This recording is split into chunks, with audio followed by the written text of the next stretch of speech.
तालाबपुर गांव में बल्लू और बलराम नाम के दो युवक रहा करते थे। वो दोनों कोई काम धंधा नहीं करते थे, बल्कि वो गांव में चोरियां किया करते थे।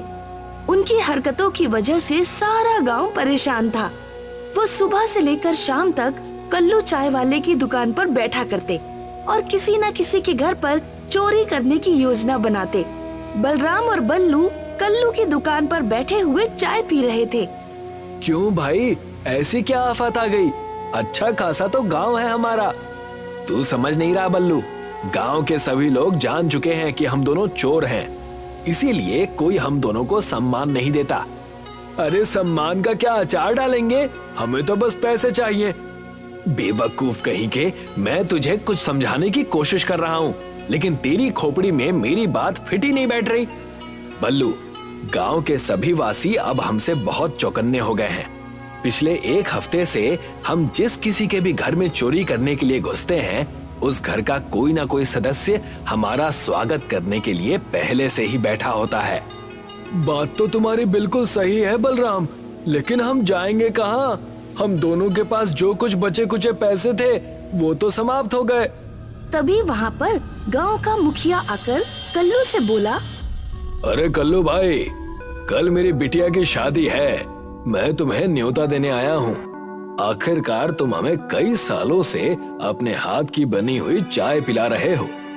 मुखिया को देखकर बल्लू खुश होते हुए बोला, ये क्या मुखिया जी, सिर्फ कल्लू भाई को निमंत्रण देंगे, हमें और बलराम को निमंत्रण नहीं देंगे? तुम दोनों तो मेरे घर के आसपास भी मत भटकना।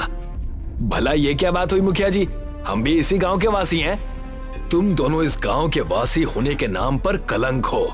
याद रखना, मैंने सिर्फ तुम दोनों की सेवा के लिए ही घर के बाहर लठैत बैठा रखे हैं। अगर तुम दोनों मेरे घर के आसपास भी दिखाई दिए तो मैं तुम्हारी हड्डियां तुड़वा दूंगा। इतना कहकर मुखिया क्रोधित होकर वहाँ से चला गया। ये मुखिया पता नहीं अपने आप को क्या समझने लगा है। सही बोल रहे हो बलराम, ये तो कल्लू भाई के सामने हमारा अपमान करके चला गया। माना कि हम दोनों चोर हैं, मगर हमारा भी कोई सम्मान है।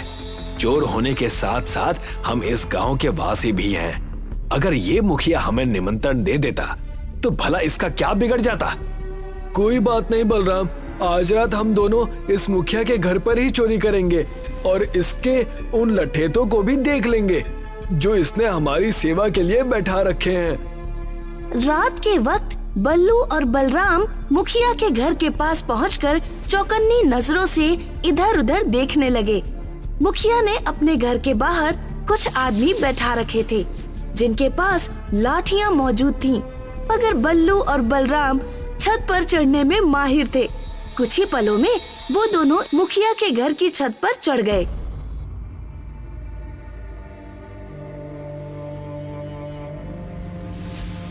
इसके पास तो बहुत अधिक धन है बल्लू, इन सारे सोने को तो बेचकर हम दोनों बहुत अमीर हो जाएंगे। मगर बल्लू के दिमाग में कुछ और ही चलने लगा। बात तो तुम्हारी सही है बलराम, लेकिन सोचो, कल मुखिया की बेटी की शादी है। अगर हमने ये सारा सोना चुरा लिया तो उसकी बेटी की शादी रुक जाएगी। ये कैसी बातें करने लगा है तू? अचानक तेरे अंदर अच्छाई कैसे जाग गई? देख, हम दोनों चोर हैं बलराम, लेकिन पापी नहीं। ठीक है, लेकिन अब यहाँ आए हैं तो कुछ तो चुरा कर जाएंगे। तभी बल्लू की नजर तिजोरी के साइड में रखे एक कड़े पर पड़ी जिसमें हीरे ही हीरे जड़े हुए थे। खाली हाथ नहीं जाएंगे बलराम, हम दोनों इस हीरे जड़ित कड़े को लेकर जाएंगे। मान गए तुझे मेरे दोस्त। बल्लू ने जैसे ही कड़ा उठाया तभी घर के अंदर बाहर सायरन की आवाज गूंज उठी। अजीब बात है बल्लू, हमने जब इस सोने को हाथ लगाया तो सायरन नहीं बजा, मगर जैसे ही इस कड़े को तुमने उठाया सायरन बज उठा। उससे भी ज्यादा अजीब बात यह है बलराम कि आखिर इस कड़े में ऐसी क्या बात है जिसके लिए मुखिया ने इतनी टाइट सिक्योरिटी रखी है? मुझे लगता है कि इसमें जड़े हुए हीरे बहुत ही कीमती होंगे। तभी बल्लू और बलराम के कानों में बहुत से लोगों की जूते की आवाजें टकराई। लगता है वो सब इसी कमरे की ओर आ रहे हैं। अब हम क्या करें? अगर हम दोनों पकड़े गए तो मुखिया हम दोनों को जिंदा नहीं छोड़ेगा। जो भी होगा देख लेंगे। इस कड़े को अपनी जेब में छुपा ले। तभी वहाँ पर मुखिया अपनी सिक्योरिटी को लेकर आ गया। वो बल्लू और बलराम को देखते हुए क्रोधित होकर बोला, देखते क्या हो, पकड़ लो इन दोनों को। वो कड़ा मुझे किसी भी कीमत पर चाहिए। बल्लू और बलराम भागने में भी माहिर थे। वो दोनों बहुत फुर्ती से वहाँ से भाग गए, मगर वो दोनों इतने घबराए हुए थे कि वो शहर की ओर नहीं बल्कि जंगल की ओर भागे। भागते भागते वो एक बड़ी सी नदी की तरफ आ गए। लगता है हम दोनों घबराकर उल्टी दिशा की ओर भाग आए। सही कह रहा है यार, अब क्या करें? लगता है इस बार हम दोनों पक्का पकड़े जाएंगे। तभी बल्लू और बलराम की नजर मुखिया पर पड़ी, जो बहुत से गार्ड लेकर उनकी ही तरफ आ रहा था। बल्लू, तुझे तैरना आता है? हाँ हाँ, मुझे तैरना आता है, लेकिन इतनी बड़ी नदी हम कैसे पार करेंगे? जो भी होगा देख लेंगे, फिलहाल तो अपनी जान बचाओ। बल्लू और बलराम दोनों नदी में कूद गए, मगर नदी इतनी बड़ी थी कि वो दोनों तैरते तैरते थक गए, मगर नदी का किनारा आने का नाम ही नहीं ले रहा था। तभी एक बहुत बड़ा मगरमच्छ उन दोनों के सामने आ गया। हमारे साथ तो वही हो गया बलराम कि आसमान से गिरे और खजूर पर अटके। ये मगरमच्छ हमें नहीं छोड़ेगा। हिम्मत मत हार बल्लू, हमने बड़ी बड़ी मुसीबत का सामना मिलकर किया है। इस मगरमच्छ की क्या औकात है? पागल हो गया है क्या? इंसानों की बात अलग है, मगरमच्छ की बात अलग है। तुझे लगता है तो इस मगरमच्छ के एक दांत को भी तोड़ पाएगा? अरे ये हमें जिंदा चबा जाएगा। हम दोनों बीच नदी में फंसे हुए हैं, कुछ सोच। सब तेरी वजह से हुआ है बल्लू। अच्छे खासे हम दोनों उन आभूषणों को उठाकर फरार हो जाते और उन्हें बेच देते, लेकिन नहीं, तुम्हारे अंदर तो राजा हरिश्चंद्र सवार हो गए थे। अचानक तुम्हारे मन में गांव के प्रति और मुखिया की बेटी के प्रति इतना प्रेम बढ़ गया कि तुम्हें उनकी चिंता होने लगी। अब भुगतो। मुझे क्या पता था कि उस कड़े को उठाना हमारे लिए इतनी बड़ी मुसीबत का कारण बन जाएगा। तभी उस मगरमच्छ ने बलराम के ऊपर हमला बोल दिया। बलराम मगरमच्छ से बचने के लिए पानी के अंदर तेजी से तैरने लगा, लेकिन मगरमच्छ का एक पंजा बलराम के माथे पर लग चुका था। बलराम बेहोश होकर पानी की गहराइयों में चला गया। इधर बल्लू बलराम को पानी में तलाश कर रहा था कि तभी उसे मगरमच्छों का पूरा झुंड दिखाई दिया। बल्लू अपनी जान बचाने के लिए तेजी से नदी के किनारे पर जाने के लिए तैरने लगा। कुछ ही देर में बल्लू नदी के किनारे पर आंसू लिए खड़ा हुआ था। हम दोनों बिछड़ नहीं सकते दोस्त, मैं तुझे इस पानी में जरूर तलाश करूंगा, तुझे कुछ नहीं हो सकता। इधर बलराम को पानी के अंदर अचानक होश आ गया, मगर आसपास का मंजर देखकर उसकी हैरत की इंतहा नहीं रही। वो एक पानी के गांव में था, जहां बहुत से लोग उसे हैरत भरी नजरों से देख रहे थे। तुम्हारे सर पर अभी अभी पट्टी बंधी है। तुम्हारे ऊपर मगरमच्छ ने हमला किया था। अच्छा हुआ कि मेरी नजर तुम पर पड़ गई, नहीं तो मगरमच्छ के हमले से बहुत कम ही लोग बच पाते हैं। लेकिन ये कौन सी जगह है और तुम सब सांस कैसे ले रहे हो? सांस तो तुम भी ले रहे हो बेटा। अरे हाँ, इस बात पर तो मैंने गौर ही नहीं किया। मैं पानी के अंदर सांस कैसे ले सकता हूँ? ये सब क्या हो रहा है? कौन हो तुम लोग? बलराम गांव को आंखें फाड़ फाड़ कर देखने लगा। बलराम ने देखा कि उस गांव में सुख सुविधा की हर चीज मौजूद थी। उस गांव में खेती भी थी, स्कूल भी थे, अच्छे अच्छे मकान भी बने हुए थे। मुझे पता है कि तुम्हें अपनी आंखों पर विश्वास नहीं हो रहा, पर यकीन मानो, जब मैंने भी पहली बार इस दृश्य को देखा था तो मुझे भी अपनी आंखों पर विश्वास नहीं हुआ था। मैं आपकी बात का मतलब नहीं समझा।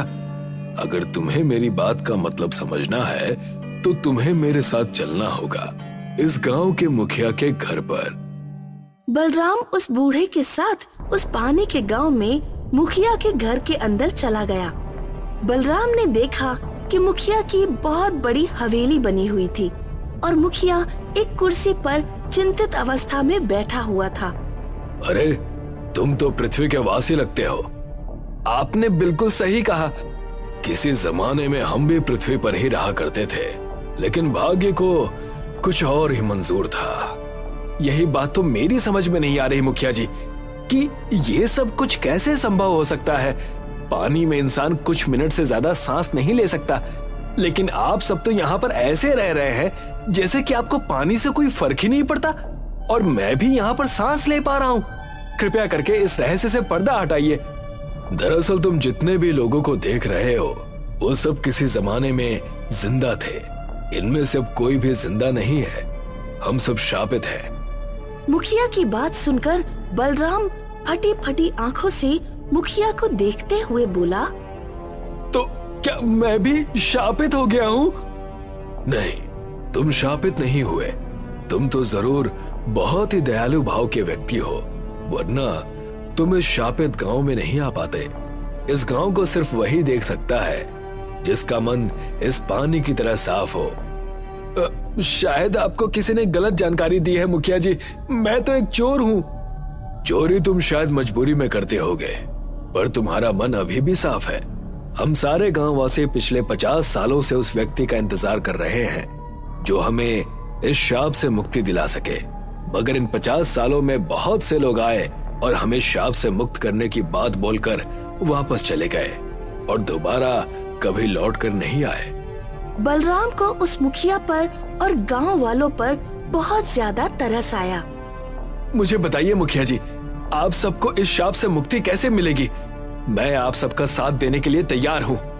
सबसे पहले तुम्हारे लिए ये जानना जरूरी है कि हम सब शापित कैसे हुए। आज से 50 साल पहले ये गांव तालाब के किनारे पर स्थित था और मैं इस गांव का मुखिया था। एक दिन मैं जंगल की तरफ जंगल के रास्ते में भटक गया और वहां मुझे एक साधु मिले जिनके शरीर से खून निकल रहा था। दरअसल उनकी बाह में एक तीर घुसा हुआ था और साधु के हाथ में हीरा जड़ा हुआ एक कड़ा था। वो कड़ा बेहद शक्तिशाली था और जादुई भी।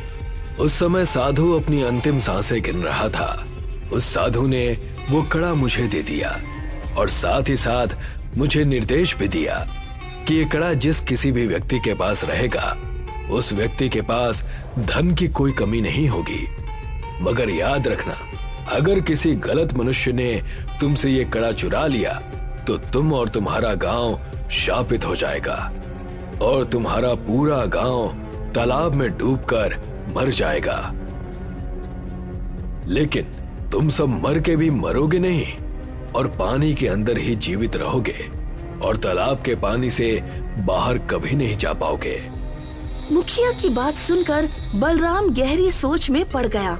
बलराम ने अपने साथ घटी घटना मुखिया को बता दी कि किस तरह से वो उस गांव के मुखिया की तिजोरी से ठीक वैसा ही हीरा जड़ित कड़ा चुरा कर भागे थे जिस कड़े की वो बात कर रहा था। मैं जानता हूँ, दरअसल तुम्हारे गांव के मुखिया के पूर्वज डकैती किया करते थे। वो लोगों को जान से मारकर उनका धन छीन लिया करते थे और एक दिन इस मुखिया का दादा मेरे घर में घुस आया और उस कड़े को चुरा कर ले गया। अगले ही दिन हमारा पूरा गांव तालाब में डूब गया और तब से हम लोग ऐसे ही इसी तालाब के अंदर रहते हैं। वो कड़ा मेरे दोस्त बल्लू के पास है। बताइए, मुझे उस कड़े का क्या करना होगा? कुछ नहीं, तुम्हें सिर्फ उस कड़े को अपने गांव के मुखिया के सामने तोड़ना है और कड़ा तोड़ते ही हम सब शाप से मुक्त हो जाएंगे। लेकिन मेरा दोस्त बल्लू पता नहीं कहाँ होगा। तालाब का मुखिया रहस्यमयी तरह से मुस्कुराता हुआ बोला, तुम्हारा दोस्त तालाब के उस पार किनारे पर बैठा हुआ रो रहा है। हम गांववासी तुम्हें उस तालाब के किनारे पहुंचा देंगे। तालाब के मुखिया ने बलराम को दूसरे छोर के किनारे पर पहुंचा दिया। बलराम ने देखा, आंखों में आंसू लिए हुए तालाब को ही देख रहा था। बलराम को देखकर बल्लू प्रसन्न हो गया। बलराम ने एक ही सांस में सारी घटना बल्लू को बता दी। हमें उनकी मदद करनी चाहिए। सही कहा बल्लू, चलो मुखिया के पास चलते हैं। इधर मुखिया अपने आदमियों के साथ क्रोधित अवस्था में बैठा हुआ था कि तभी बल्लू और बलराम उसके सामने आ गए। तुम दोनों ने मेरी नाक में दम कर रखा है। सीधी तरह से वो कड़ा मेरे हवाले कर दो, नहीं तो अंजाम अच्छा नहीं होगा। हम सब कुछ जान गए मुखिया, तुम्हारे धनवान होने का राज भी और तुम्हारे पूर्वज डाकू थे इस बारे में भी। पकड़ लो इन दोनों नमूनों को और मार मार कर हालत खराब कर दो। तभी बल्लू ने अपनी जेब से वो कड़ा निकालकर जमीन पर बुरी तरह से पटक दिया। कड़ा चकनाचूर हो गया और उसमें जड़ित हीरे गिर पड़े और कुछ ही देर में उस तालाब के सारे वासियों की आत्माएं निकलकर बाहर आ गईं। वो सभी गांववासी शाप से मुक्त हो गए और मुखिया नजरें नीची करके चला गया।